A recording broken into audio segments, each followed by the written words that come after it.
So thank you all for attending today. We're going to talk about the basics of estate planning. My name is Emily Kile, so I hope that you'll enjoy this program. If you have any questions throughout the program, please type them into the chat or the Q&A, and I'll do my best to get those answered for you. So happy 2024. Again, thank you for joining us today. So just as a reminder, if you ask a question or as you're looking back on the presentation, just remember that at least for purposes of this presentation, don't represent you. Obviously, everybody's situation is very different, and there would be no way within the time allotted for me to probably get into all the details about your specific situation. You always want to make sure that you seek out appropriate advice, whether it's tax advice or legal advice or whatever it might be, to make sure that you're getting the appropriate answers that you need. And I just mean this as kind of a general overview so that you can ask appropriate questions when you do seek help and decide to move forward to do some estate planning or get some things updated. So the goal of estate planning, lots of people think about it as just the will, like where does my stuff go when I die? But it's really about making sure we have the right decision makers to allow you to maintain, maybe control isn't the exact right word, but if you became incapacitated, that we've picked the right people to make those decisions for you. And I often say to people, if you got hit by a bus and you were in a coma for 2 months and you woke up, are you going to be terrified about the decisions that the people you chose made for you? Or are you going to feel like, yeah, they understood me, they protected me, they made the decisions as best they could, and I would trust those decisions? So that's what you want to think about. Of course, also, people want to make sure that whatever they have, wealth sounds like you have to be a multi-billionaire, but whatever you have is going to get transferred easily to the people that you wanted it to go to or the charities where it's supposed to go. And sometimes it's about protecting beneficiaries from their vulnerabilities, whether from outside forces or their own. And so setting up an estate plan that can meet all of those needs. So we're going to start with talking about healthcare decisions. Again, lots of people just think about estate planning in terms of wealth transfer, their will, their trust, where's my stuff going to go when I pass away? But really, your healthcare power of attorney is so incredibly important because that's about making healthcare decisions while you're here, right? So we want to make sure we have the right people who are going to make those decisions for you. And it isn't just about end-of-life care. Lots of times people just want to have a conversation about, well, if I wasn't going to recover, then this is what I would want to have happen. But it's really about arranging for authorization for emergency care, treatment decisions, sometimes experimental treatment decisions about where you should get the care, whether it's in your network perhaps for insurance purposes or not, and arranging for long-term care services. So if you needed to be in a rehab center or go to a group home or a memory care center, it's about all of those kinds of decisions. And you also, of course, want to make sure that you're choosing somebody, as I said, who has a similar philosophy or understands your philosophy about healthcare decision-making. How much treatment? What kind of treatment? Are there other services you would want? Whether it's meditation or listening to certain music or whatever. It's about all of those kinds of decisions. Again, not just about when is it time for us to stop any heroic measures. HIPAA feels really old now, but sometimes we still see old estate planning documents that don't have HIPAA releases. So it's really important to make sure that your healthcare document includes the necessary statutory language so that your agents can actually access your health decisions. Sometimes people ask us why we put a HIPAA release in a financial power of attorney and in a trust, and the reason would be that that person, that trustee or agent under your financial power of attorney may need to look at your invoices or bills from the medical providers in order to make sure that they're appropriate, they were about you, and that the right credits are being applied. And they might not be able to get access to that information if it includes information that would otherwise be protected confidential medical information. In our office, we also typically create a separate standalone HIPAA release form because sometimes it isn't about making a decision, it's about getting a medical record. So if you're not doing well and you don't have the energy or whatnot to actually call the provider and say, I need you to release these records because you're trying to get a second opinion or whatnot, you might want to have a separate standalone HIPAA release so the people that you've nominated in your healthcare document could actually access those documents even while you have capacity. The other part of doing estate planning is really about making sure that your wishes are in writing, so we don't have to guess about what it is you would have wanted, to alleviate the guilt that the person might feel about, am I making the right decision or am I not? Obviously, to reduce conflict between family members and other loved ones, to say, well, Emily wanted this and somebody else says, no, she didn't. She told me she didn't. But in my documents, I've expressed what it is I wanted at the end. That was my final decision as to what I wanted. It's another reason why making sure that you update your documents or at least review them on a regular basis is so important, so we can make sure we're not looking at what decision you would have made when you're 30 and now you're 80, because you might have different decisions and you might want different decision makers. So that's a lot of the reason why we want to make sure that you have a plan and that it's going to work and that it's been updated appropriately. One of the documents or powers that is kind of specific to Arizona would be a mental health power of attorney, and including mental health language within your healthcare power of attorney itself. So for the all other documents, when they were validly executed in another state and you move here, they're all still valid. Same if you leave Arizona and you did documents here. So as long as they were validly executed in the state where you signed them, they're good in all of the states. But many states have different unique qualities or unique pieces of their statute. And so it would be important to have those documents reviewed by an attorney in that state in which you're residing. So in Arizona, we have a statute with regard to inpatient mental health decisions, and it requires very specific language, and it can be part of your healthcare document or as a standalone mental health power of attorney. And that section has to be initialed by you, and then it requires either a witness or a notary who has signed when you have signed so that they've seen you sign. This is a document not about having you admitted to a memory care center or a nursing home, but it's to be admitted to an inpatient psychiatric hospital. And those are all short-term stays, usually not more than 2 to 3 weeks in duration. And if you don't have that, and maybe you have a brain injury or you have a mental illness and you need to go into an inpatient psychiatric center and you are not able to do so voluntarily, whether because you don't have the capacity or you don't understand the issues and therefore are unwilling to sign yourself in, if we don't have this mental health power of attorney, we might need to represent your loved one in court and have them appointed to be a guardian with mental health powers. That's obviously an expensive and time-consuming process, so it would be important to make sure that you have the mental health power of attorney. And if you don't have it, you can go to the Attorney General's website, and under their future planning, they have a healthcare power of attorney, a mental health power of attorney, and a living will form that you can complete. So if you've moved from somewhere else or you've changed your mind as to who the decision maker should be, really important to make sure you've got that mental health power of attorney so that, again, we can avoid a guardianship and delays and additional costs and get treatment that may be necessary. So a living will, sometimes called a healthcare directive, is the document for end-of-life decisions. So as I said, a healthcare power of attorney might include what your wishes were, but it's not just about end-of-life choices.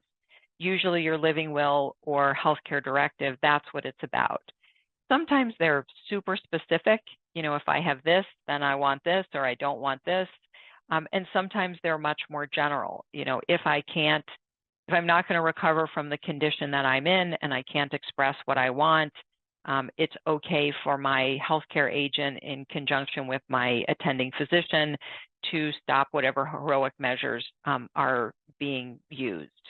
So whether that's food and fluid intravenously, being on a ventilator, continuing to get dialysis treatment, whatever those things might be, where you're expressing, I just want comfort care. Now, in your living will, you could express that you want more. You could say, no, do absolutely everything for me. Or I want food and fluid intravenously, but I don't want anything else. And so it's important to read the document and make sure it makes sense. And again, make sure you've picked the right decision maker who is going to follow the wishes that you had when you signed that document. So that document, your healthcare power of attorney and the mental health power of attorney all only require a witness or a notary. You can have both, or you can have two witnesses or two witnesses and a notary. It's just that at a minimum, it has to be a witness and a witness or a notary, and neither of those people can be your healthcare decision makers nor the person who is providing care to you. So just be conscientious that you've got the right signers if you are doing this on your own or updating something on your own.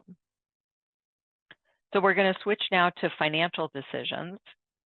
So there are lots of varieties of ways that we put people in place to make financial decisions.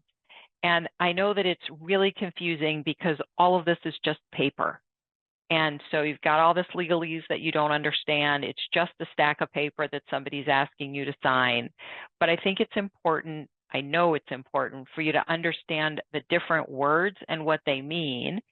And remember that just like you might be a mom and an aunt and a niece and a grandchild and a doctor or a bookkeeper or whatever, those are all you. And we just have different words for you. So it's the same thing when we're doing estate planning. So you might be a beneficiary under somebody's will, and you might also be their executor. So you might have two roles. You could be an agent under a power of attorney, and you might also be their daughter. So understanding what those different words mean, and then making sure you understand what the role of that person is. So conservatorship is a legal process. This is when we have to go to court because we didn't have documents that met the needs. Maybe all the people that were listed in the document are unwilling to serve as conservator, or they're deceased, or they're incapacitated, or whatever the reason might be. They're not fit to serve. And so we then have to go to court and have somebody called a conservator appointed. The conservator is somebody who would be there to manage the money under the court oversight. So somebody has to file a petition and tell the court that you're the person who has money and it needs to be managed. Nothing happens automatically. So it would only happen if there's somebody or an entity that has filed for conservatorship.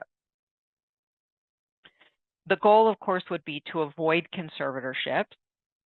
Guardianships in Arizona would take the place basically of a healthcare power of attorney.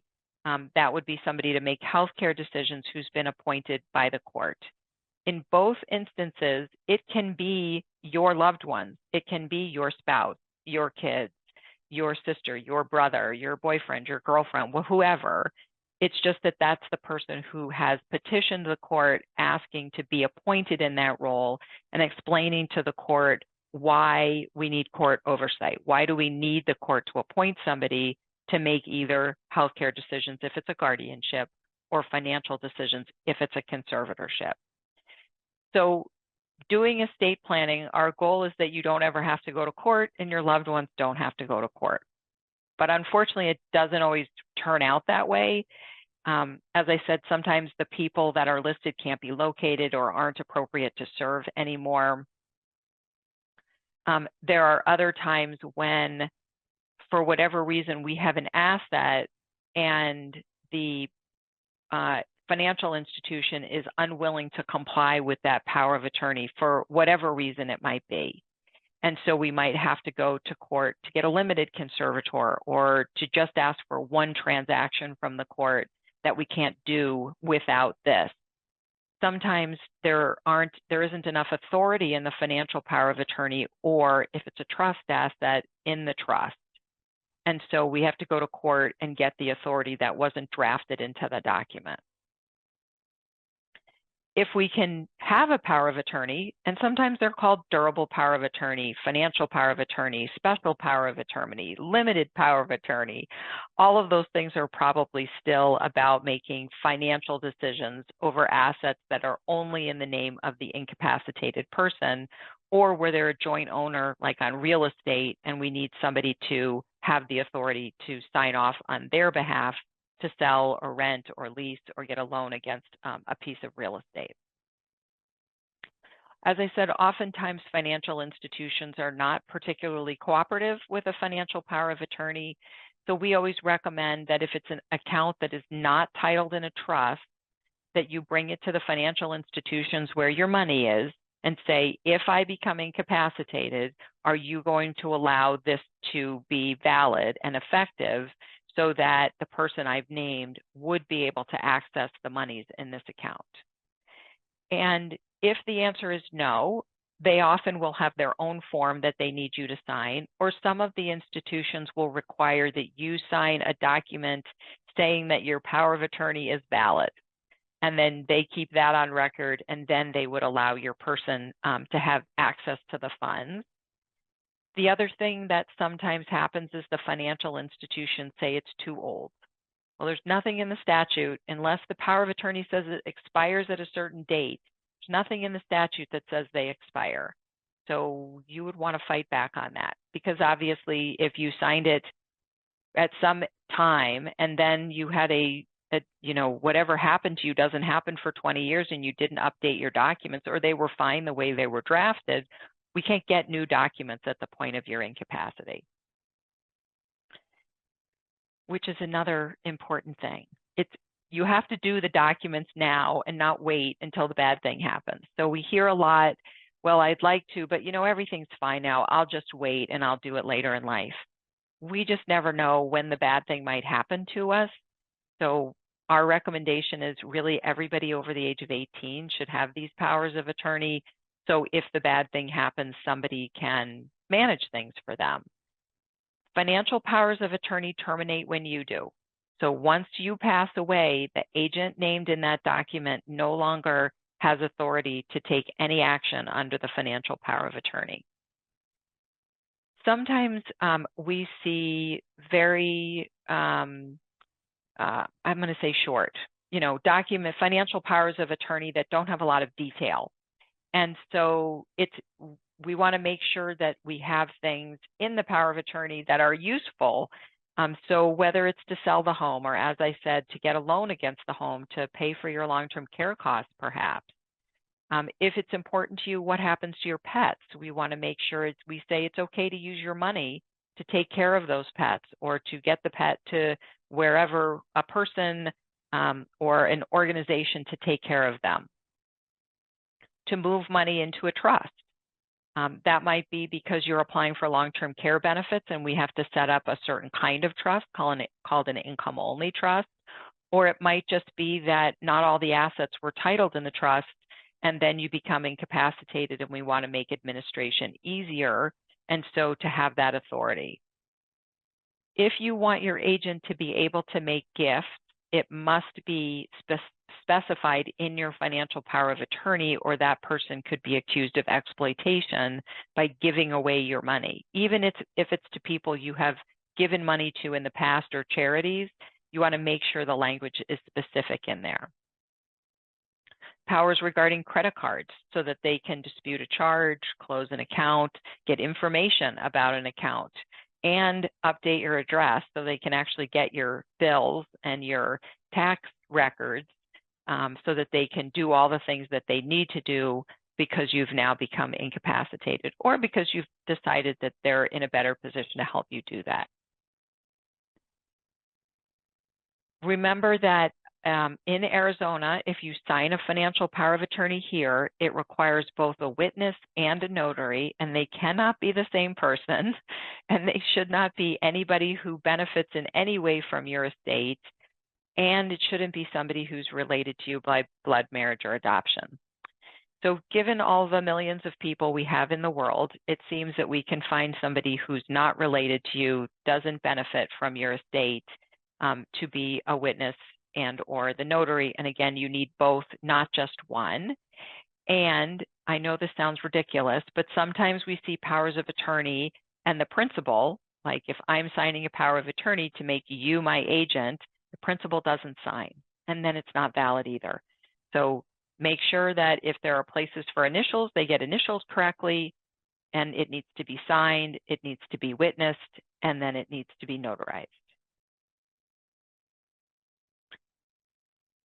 So trusts are another thing that might be part of your estate plan, not required, but it might be. And again, it's just a pile of paper, right? So people get confused about, how does this help me? What do I do with this? I don't know what any of this means. So again, the trust is the rule book for who has access to your stuff, who makes decisions, and what the decisions are. So if I get hit by a bus, I have a trust that says this person is the trustee. That's the one who makes the decisions about my stuff, my money, my real estate, my personal effects. And it may say, while I'm alive, the money is only to be used for me. You can't give any of it away. You can't do anything else with it. It's just for me. Or it might say, I have, minor kids, and so you can use it for my dependents if I get hit by the bus. It might say you can continue to use it even if I'm incapacitated, for their education and their support needs while they need me. It might say it's okay to make gifts in the same way that I made gifts during my life to those organizations or those people, so long as it doesn't disrupt my estate plan and there are still sufficient assets to take care of me. So it can be drafted in all kinds of different ways, but it's the rule book for that purpose, to tell us who has the right to make decisions and what decisions should that person make. And those might be very different when I'm alive, obviously, than when I'm deceased. I might also have different trustees. So I might say, well, I want a family member when I'm incapacitated because they know me best, and I want to make sure that somebody who knows me is making those decisions. But when I pass away, I want to have this financial institution or this licensed fiduciary. I don't want my family involved in distributing out my assets and getting in any, fights or disagreements with other people. And I don't want them to have to worry about filing my final tax return and cleaning out my house. I might also say, I want that fiduciary or corporate entity when I die, but I want a special trustee over my personal effects, because I want a person who loves me and knows me to take care of those things that are in my home, my artwork and my jewelry and my furniture, because they'll know what I want done with that. Any assets that are titled to a trust will avoid probate. People get all afraid of probate. It's not really that scary. It doesn't typically take that long unless we hit some bumps in the road, whether that's beneficiaries fighting about things. We have lots of debts that need to be paid off. We have complicated assets that take longer for us to figure out what's going to happen to them, like businesses. Maybe there's real estate and it's not selling, and so what do we do with that? There might be real estate that's being rented. We need to wait for the rental agreement to terminate. So that's what could stretch out a probate. When I talk about probate, again, it's filing a bunch of papers with the court to appoint somebody, the personal representative or executor, to have the authority to deal with the stuff. So if I have a trust, trusts don't die. And as long as I have a named trustee who's still willing and able to serve, they don't need to go to court to be appointed as the trustee. When I talk about assets titled to the trust, what I mean is instead of, for example, my house saying Emily Kile, it says Emily Kile, trustee of the Emily Kile Trust. Instead of my bank account saying Emily Kile, again, it just says the Emily Kile Trust. Well, I'm the trustee, that is, I decide what to do with my money. I'm the beneficiary, that is, it's mine. I can do whatever I want with it. And I'm the trustor. I'm the one who set up the trust, and it was my money that went into the trust in the first place. For those assets that are titled to a trust, we don't have a probate because I don't need a court to appoint somebody to deal with my stuff or tell me what to do with it, even if I'm deceased, because there is a trustee who's going to step in and make those decisions. It's really important that you tell your trustee, hey, if the bad thing happens to me, you're the one who's going to be the trustee. Tell them where they can find a copy or give them a copy, because if you don't trust them now to have copies of your documents, I don't know why you would trust them upon your incapacity or death. So clearly you want to pick a person or an entity or organization that you trust will do the right thing, will respect your privacy, but is there when you need them for sure. The same is true with your other documents. To make sure your healthcare agent has a copy of that and your living will. For your healthcare documents, we also usually recommend that you give copies to your physician so that they would have that on file. So when I talk about wealth transfer, again, you don't have to be a multi-gazillionaire in order to have assets that you need to figure out a plan as to what it is that you're going to do. One of the questions is lots of attorneys pushing trusts, and is it really the right thing? Again, it totally depends on your circumstances. So if you don't have a trust and you name beneficiaries on all of your assets, so on your IRAs, your 401ks, your checking account, your savings account, your brokerage account, you do something called a beneficiary deed on your real estate that says when I die, this is who gets it. There's no probate for any of those assets either. However, let's say you have 3 kids and you've named the 3 kids as the beneficiaries on all of those things, and you pass away, and now one of them isn't quite as well off as the other 2, and they have paid off their debts when they got the money. Well, you still probably have some credit cards that might need to be paid off. There might be some medical bills that weren't covered by insurance. There might be a final tax return that has to be filed. Somebody's got to keep the lights on in your house while we're waiting to get it sold. And once they get the money, they're going to have to chip back in to cover all of those expenses. If you have a trust, the trust is the quarterback. They're going to call the plays. So they have control in football, of course, of the ball, but they have control of your assets as the trustee. So they're going to pay all those bills before they're going to make those distributions. And typically they're going to hold back some money. So anything that was a surprise that comes in later, they will still have assets to pay off those things. If you did a probate, so you don't list any beneficiaries, and then we have to open a probate with the court, the personal representative, sometimes called an executor in other states, is that same quarterback. So then they can go around and collect all of those assets and get them titled in your estate, pay all of your bills and your tax returns and all that stuff, and then make the distribution. So I don't, sometimes trusts are better because we can have some more flexibility in drafting, which we're going to talk about in a minute. But I also think that having a probate, having a trust, having beneficiary designations are really personal decisions. Sometimes we see that people put individual beneficiaries on IRAs to minimize taxes, which totally makes sense. And then they have other assets titled to the trust. So you just have to decide. And remember, if you own an asset jointly, it goes to the last, to the other joint owner. So if you intended that just to be for convenience to pay some final bills, understand it's that person's money. and they don't have to split it with their siblings or with anybody. It's their money when they're the named beneficiary, or they own the account jointly or that asset jointly with somebody else. So you may have created an estate plan without knowing it in terms of your wealth transfer strategy.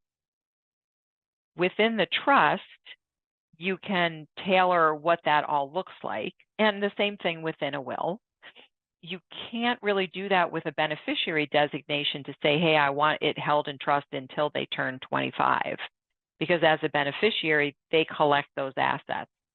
So if you have minors, we probably don't want them to just get the assets outright, because then we have a different problem. We're probably going to have to do a conservatorship because a minor can't receive more than $10,000 without going to court in order to collect it. So you just want to figure out what makes sense. We do a lot of special needs planning for folks with developmental disabilities and brain injuries and lots of other situations. And so having a trust is an easier way to make sure we can take care of that special needs beneficiary. So sort of as I was talking about in terms of if the assets are entitled to the trust, even if you have a trust, we might still end up with a probate. We've also seen times where there is a trust, nothing's titled to the trust, and all of the assets have beneficiary designations. So even if the trust said, I want it all to go to XYZ charity, if the beneficiary designations are Mary, Sue, and Joe, Mary, Sue, and Joe are going to get the assets and not the charity that was listed in the will or the trust, because beneficiary designations are take precedence over anything else that you may have also completed, because that's your contract with that financial institution as to how they've agreed to pay those assets out. And while you might not fully understand every single piece of your estate planning documents, it is really important that you understand what it says in terms of who's making the decisions, where's my stuff going to go, and what are the restrictions on those beneficiaries, if any. It's about you, and it's about your stuff and your family. So even if you don't understand all the language and understand every single word, I hope you at least understand it that far along, so that you can make sure that it's the decisions that you wanted. Does your trust go with you to another state if you move? Yes. So as I said, kind of towards the beginning, your estate planning documents are valid in all the states as long as they were valid in the state that you did it. So you did a trust here in Arizona, you decide you're going to move to another state, and now you have bank accounts. Those bank accounts can remain titled in the same trust you did here. You buy a new house in that new jurisdiction. You want to make sure that the title of that house has the trust name on it. So instead of it being Emily Kile, it says the Emily Kile Trust. So if I get hit by the bus, again, the successor trustee picks up that stack of paper and they say, oh, I'm the successor trustee, and Emily's trust says this is how I'm supposed to deal with her assets. She can't live at home anymore, and so we need to make sure that we've have enough money to take care of her long-term care needs. So I'm going to go ahead and sell the house, and the title company is going to listen to the person who's the trustee if it's in the trust. If I'm deceased, which is the only time my will would end up in probate, they're going to listen to the person or entity that's been appointed as the personal representative. That person gets something called letters of appointment, and that's what they would have to show the title company. Do you have to worry about estate taxes? Well, it depends on how large your estate is. So you want to think about the value of all of your assets together to figure out whether or not you care about estate taxes, which for most people, certainly most people that we counsel, that is not an issue for them. First of all, there's an unlimited marital deduction, so it doesn't matter how much money you leave to your spouse. And the federal exemption right now, it might even be closer to $13 million at this point. And that's for each person who are married. So you might end up with $30 million that you can leave to your kids and they don't pay any estate tax. And Arizona doesn't have any separate estate tax. So is it an issue? I don't know. That's something you'd have to look at your assets about, but probably not. But that doesn't necessarily mean you don't have a complicated estate plan. You may have done your estate plan when the exemption was much, much lower. And so you might have an estate plan in your trust that says it divides into three sub-trusts when the first of you passes away, of you and your spouse. Might say it goes into two sub-trusts. Maybe it doesn't need to do that at all, because probably that was mostly done for estate tax purposes, which there are other ways that we can protect your exemption. You might end up with some extra credit or protection that way, so maybe that was the intent. Or maybe it's a marriage in which not all the children are in common, and you want to make sure you've protected your kids so that your half of the trust, there can't be any amendments to a change in those beneficiaries. So there might be reasons for it, but if you have a complicated plan, you might want to revisit it and see whether it could be updated and more streamlined to make administration easier when the bad thing happens to you. Again, as I said, we do a lot of special needs planning here at the Kile Law Firm, so I always want to talk about remembering what to do when we have special needs beneficiaries. But we also sometimes have beneficiaries who just, it doesn't make sense for them to receive an outright distribution, maybe due to age, maybe due to maturity, maybe due to mental health issues, or just their vulnerabilities. And so in a trust, you can have sub-trusts for your children. And so when you pass away, money flows then into their trust. They can be their own trustee. They can be a co-trustee with somebody else. You can limit what the distributions look like. So you could say they get all the income, but the principal of the assets is only for certain things until they reach a certain age, maybe. You can have whatever strings you want on it. We like to be flexible because we never know what the future will hold, but you absolutely can put your strings on what's important to you as to what happens to those assets. Remember, if once they receive the asset and they put it with their own spouse, so your in-law child, your child is married, you have an in-law child, and now you pass away and it went to your child and they put it in their joint account. When they pass away, it's going to go to the in-law child and they can do whatever they want with it. And if they get divorced and it was jointly held, most likely it's going to go 50-50 to each of those people. So sometimes clients want us to do a sub-trust for the kids to try and do what they can, and nothing's perfect, to hold those funds in a sub-trust so that it's protected from those vulnerabilities. And of course, we also have our special needs beneficiaries, which again might be somebody who has a developmental disability, somebody who has a traumatic brain injury, all kinds of things, bad things that happen to people, or that's just who they are, but they need to be protected not only because of their disability, but because perhaps they are receiving some government assistance and they have asset and income limits. And so we need their funds to be segregated so that they can maintain the government assistance they're receiving, like services through DDD, the Department of Developmental Disabilities, ALTEX, the Arizona Long-Term Care System, SSI benefits, Supplemental Security Income benefits, housing vouchers, the food program, the SNAP program, supplemental nutritional assistance. So if somebody is receiving those kinds of benefits, we would want to do a deeper dive and make sure we understand what the benefits are and how important they might be. And then it may be that those assets should go into a special needs trust. So these are our third-party special needs trusts or estate planning special needs trusts.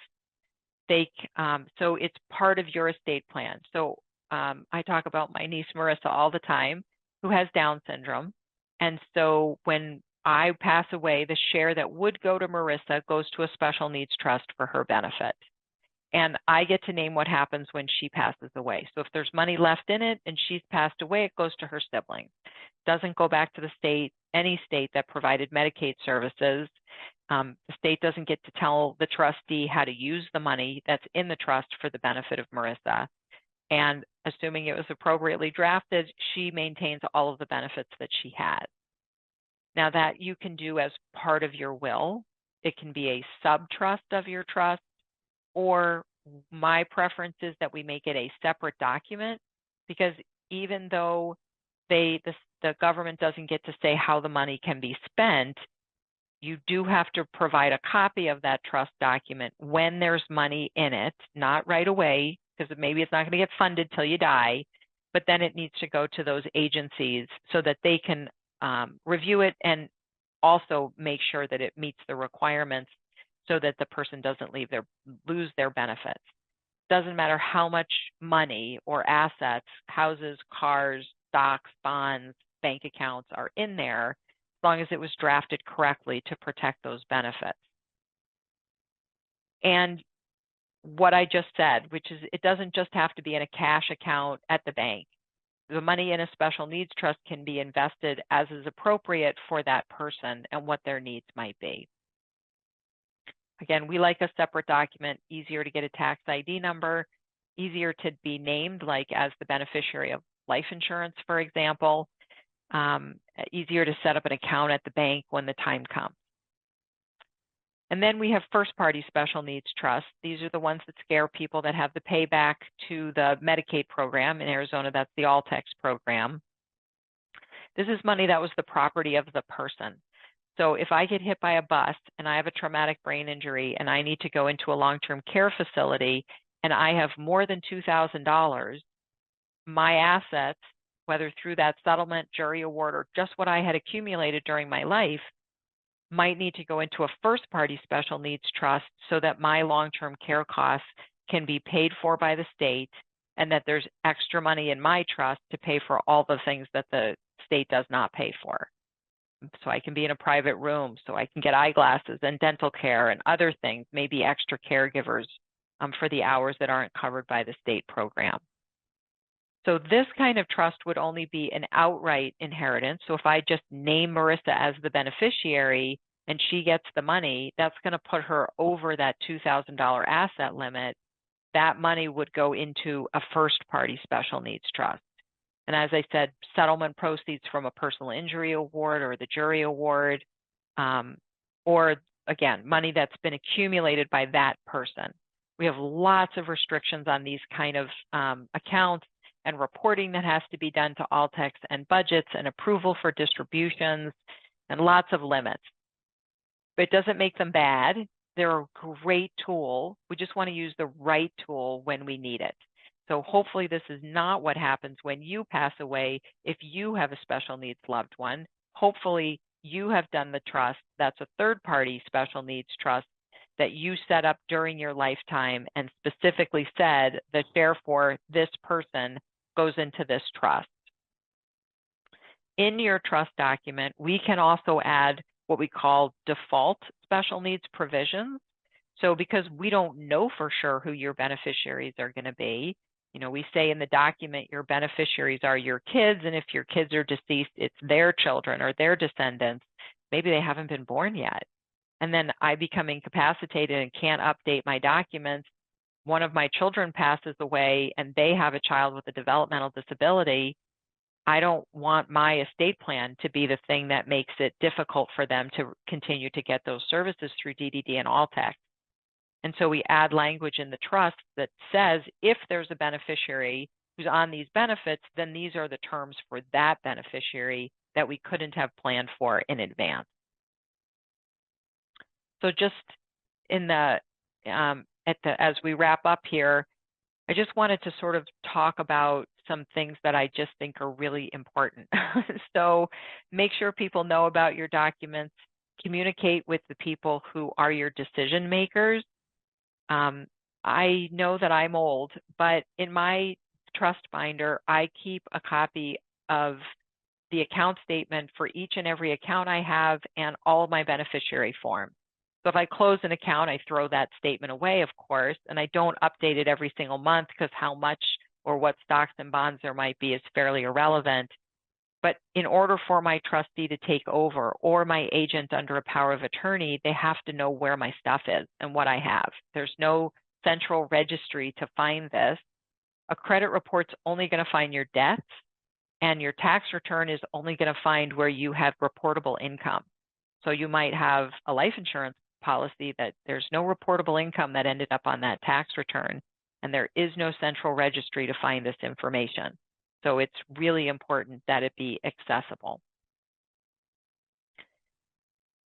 I said this before, but tell your trustee and your agents, you're the person. If the bad thing happens to me, this is where you're going to find my document, or here's a copy of it so that you have it with you and you can take care of me when I need you. If you still have stock certificates, I recommend you talk to your financial advisor and see whether you can just get them in book entry instead of the certificates, so we don't have to worry about them getting lost and then posting a bond for the lost stock certificate and slowing down the administrative process. It's much harder to sell that stock certificate, to get that stock certificate into liquid form, than it is if you just own so many shares in a brokerage account. So just think about that if you're still holding on to those old stock certificates.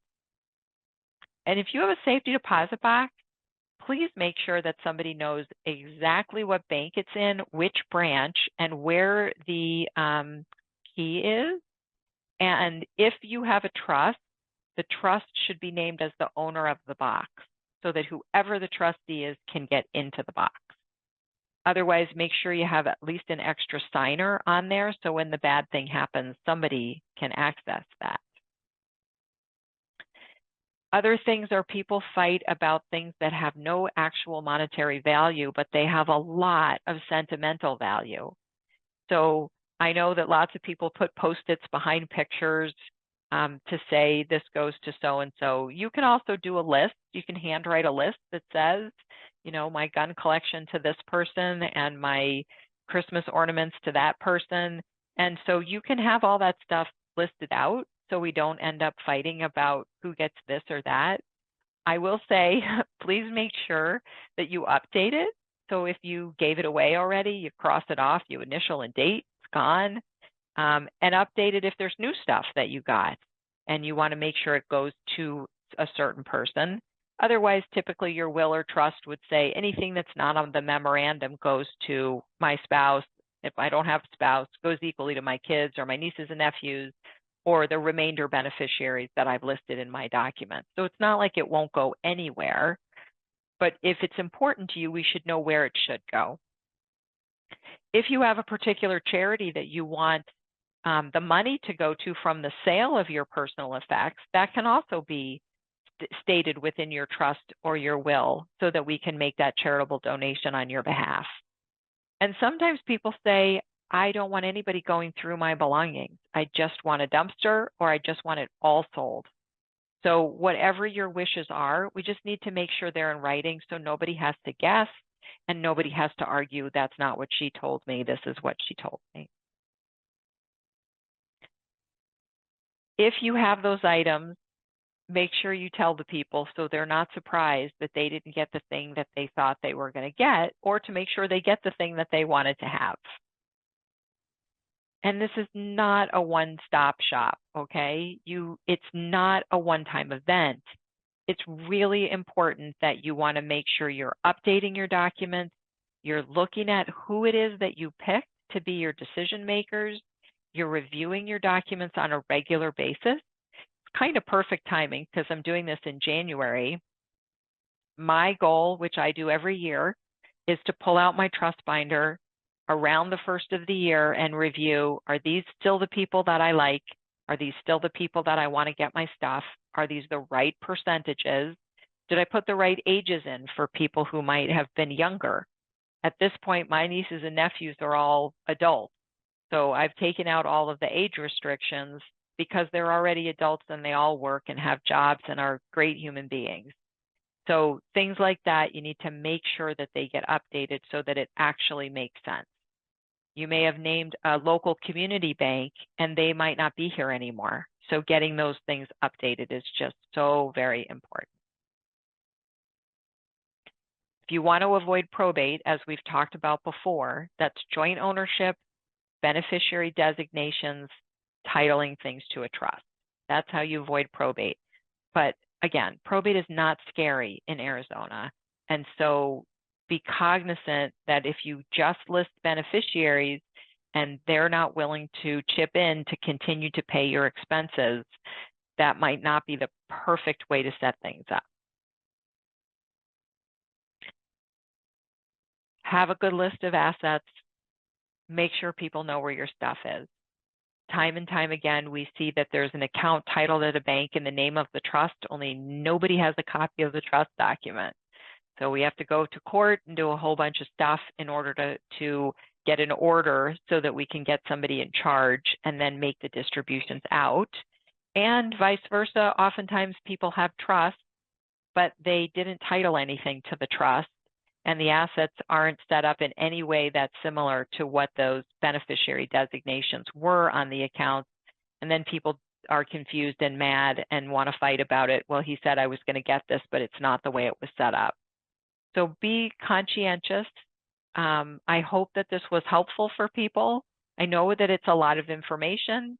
Again, please remember that your estate planning documents, while it might seem like it's just a binder full of stuff, it's really important, and it's important that you understand it. So I hope this was helpful. Thank you all for joining us today, and we hope that we'll see you next month on our next webinar.